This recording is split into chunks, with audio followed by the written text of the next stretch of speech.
بچوں کے آئی Q level میں کمی اور اس کی وجوہات۔ پہلا سوال یہ ہے کہ ہمارے بچوں کا آئی کیو لیول کم کیوں ہوتا ہے؟ اس کی کئی وجوہات ہیں۔ غذائی قلت۔ پاکستان میں بچوں کی ایک بڑی تعداد غذائی قلت کا شکار ہے۔ جسمانی نشوونما کے ساتھ ساتھ ذہنی نشوونما کے لیے بھی متوازن غذا بہت ضروری ہے۔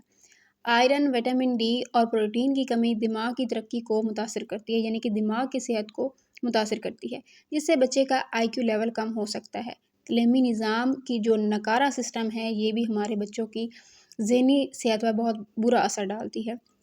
ہمارا تعلیمی نظام ورثہ سسٹم پر مبنی ہے، جس میں تخلیقی سوچ، تنقیدی تجزیہ اور مسائل حل کرنے کی صلاحیتوں پر زور نہیں دیا جاتا۔ یہ ایک بڑی وجہ ہے کہ بچوں کی ذہنی صلاحیتوں پر محدود ہو کر رہ جاتی ہیں اور ان کا آئی کیو لیول بڑھنے کے بجائے رک جاتا ہے۔ ٹیکنالوجی کا غلط استعمال۔ بہت زیادہ موبائل، ٹی وی اور گیمنگ کا استعمال بچوں کے دماغ پر منفی اثرات ڈال سکتا ہے۔ یہ سرگرمیاں ان کی توجہ کی صلاحیت کو کم کرتی ہیں اور انہیں ذہنی طور پر سست بنا دیتی ہیں۔ یعنی کہ آپ دیکھیں، یہ 2020 سے اوپر جتنے بھی اب جنریشن میں چینج آ چکا ہے، یا بچے ہیں، یہ موبائل کے ایڈکٹ ہیں، لیپ ٹاپ کے ایڈکٹ ہیں، گیمنگ کے ایڈکٹ ہیں، یعنی کہ صرف موبائل کی حد تک۔ انڈور گیمز ان میں نہ ہونے کے برابر ہیں۔ ان کے تخلیقی جو قوتیں ہیں وہ بہت کم ہو چکی ہیں۔ یہ جو لوگ ہیں، یہ جو بچے ہیں، یہ ایک سست اور کاہل بن چکے ہیں۔ پھر اس کے ساتھ یہ بھی سوال پیدا ہوتا ہے کہ کون بچوں کی اس ذہنی حالت کو خراب کرتا ہے، یعنی کہ اس کا ذمہ دار کون ہے؟ اب ہم آتے ہیں اس بات کی طرف کہ کون بچوں کی ذہنی حالت کو خراب کرتا ہے۔ اس میں چند اہم عوامل شامل ہیں۔ نمبر 1 پہ جو آتی ہے وہ ہے والدین کی بے خبری یا لاپرواہی۔ کئی والدین اپنے بچوں کی ذہنی اور جسمانی نشوونما پر مناسب توجہ نہیں دیتے۔ بچے جو سیکھتے ہیں وہ گھر سے شروع ہوتا ہے۔ اکثر والدین بچوں کے ساتھ مثبت بات چیت نہیں کرتے، انہیں ذہنی سرگرمی میں شامل نہیں کرتے تو ان کی صلاحیتیں متاثر ہو سکتی ہیں۔ اس کے ساتھ ہی بچوں پر ذہنی تشدد کیا جاتا ہے۔ ذہنی تشدد کا بات یہ ہوئی کہ انہیں پریشرائز کیا جاتا ہے، ڈانٹ ڈپٹ کی جاتی ہے، ان کو سمجھا نہیں جاتا، ان کو گھر میں ایک اس طرح کا ماحول دیا جاتا ہے جس میں بچے کی جسمانی اور ذہنی نشوونما نہ ہونے کے برابر ہوتی ہے، اور ساتھ میں بھی ڈپریشن کا شکار ہو جاتا ہے۔ جو بچہ گھر میں لڑائیاں جھگڑے اور اس طرح کا انوائرمنٹ ہونا، تو وہ بچے میں ذہنی نشوونما کہاں ہوگی؟ وہ بچہ تو ڈپریشن کی طرف جائے گا اور اس کی آئی کیو لیول پھر کہاں اوپر آئے گا۔ ساتھ میں سماجی دباؤ۔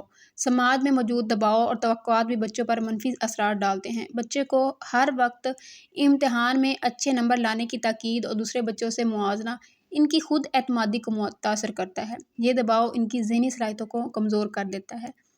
ساتھ ہی تعلیمی ادارے، جیسے کہ پہلے ذکر کیا ہے کہ اسکول اور کالجوں کا نصاب تعلیمی صلاحیتوں کو پروان چڑھانے کی بجائے رٹنے کی حوصلہ افزائی کرتا ہے۔ استاذہ کا رویہ بھی اکثر تنقیدی ہوتا ہے، جس سے بچے خود کو ذہنی طور پر کم تر سمجھنے لگتے ہیں۔ پہلے وقتوں میں جو اساتذہ کرام تھے وہ بچوں کے ساتھ نرمی اور شفقت کے رویے کے ساتھ ساتھ بچوں کے ساتھ اٹیچ ہو جاتے تھے، ان پر خاص طور پر توجہ دیتے تھے۔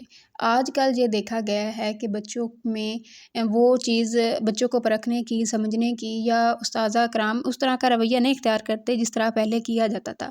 یہ بھی ایک بہت بڑی وجہ ہے۔ اب سوال یہ پیدا ہوتا ہے کہ اس معاملے میں ہم کیا کر سکتے ہیں؟ پہلے نمبر پر بچوں کی متوازن غذا اور ذہنی صحت پر توجہ دیں، یعنی کہ اس چیز پر توجہ دیں کہ ان کی خوراک جو ہے وہ اچھی سے اچھی ہو۔ دوسرے نمبر پر تعلیم کے نظام میں تبدیلی کی ضرورت ہے تاکہ بچوں کی تخلیقی صلاحیتوں پر توجہ دی جائے اور ان کو بڑھایا جا سکے۔ نمبر 3 پہ والدین کو چاہیے کہ وہ بچوں کو مثبت رویہ دیں اور ان کی ذہنی نشوونما کے لیے کھیل، کتابیں اور تخلیقی سرگرمیوں میں ان کو شامل کریں۔ یہ تھی کچھ اہم باتیں جو ہمیں سوچنے پر مجبور کرتی ہیں کہ ہم کیسے اپنے بچوں کی ذہنی صلاحیتوں کو بہتر بنا سکتے ہیں۔ اگر آپ کو ہماری آج کی یہ گفتگو پسند آئی ہو تو ہمارے چینل کو سبسکرائب لازمی کیجیے گا، ویڈیو کو لائک اور شیئر بھی کیجیے گا۔ اللہ حافظ۔